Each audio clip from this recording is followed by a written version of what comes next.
Hey everyone, today I'm going to show you how to go back to an older version of OBS Studio. So let's get started with this quick tutorial. Before we begin, there's one important thing you need to do first. Make sure you've already uninstalled your current OBS application from your computer.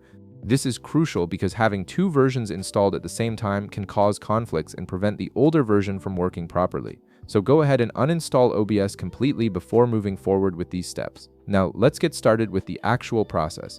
Open your web browser and navigate to obsproject.com. This is the official OBS website where you can access all versions of the software, including previous releases that aren't immediately visible on the homepage.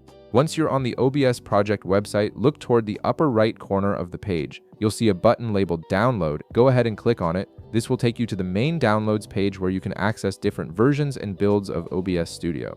Next, you'll need to scroll down the page until you find a section called Previous Releases. This section contains links to all the older versions of OBS that have been released over time. Click on Previous Releases to access the archive of past versions. After clicking that option, continue scrolling down until you reach the bottom of the page. Here you'll find a section labeled Assets. Click on this section to expand it and reveal all the available download files for older OBS versions. The Assets section is where all the installation files are stored, organized by version number and release date. Once you click on Assets, you'll see a variety of old OBS versions listed. Each version will have its own download link, typically showing the version number and the release date. Take a moment to review the available versions and choose the one you want to install. This might be a specific version you know worked well for you in the past, or one that's compatible with certain plugins or features you need. Click on your preferred old version from the list. As soon as you click it, the installation file will automatically begin downloading to your computer. Depending on your browser settings, it may save to your Downloads folder or prompt you to choose a save location. Once the download is complete, locate the installation file in your Downloads folder and double-click it to begin the installation process.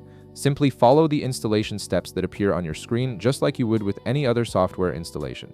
The process is straightforward and will guide you through accepting the license agreement and choosing your installation location. And that's it! You've successfully downloaded and installed an older version of OBS Studio. If this video helped you out, be sure to leave a like, subscribe, and I'll see you in the next one.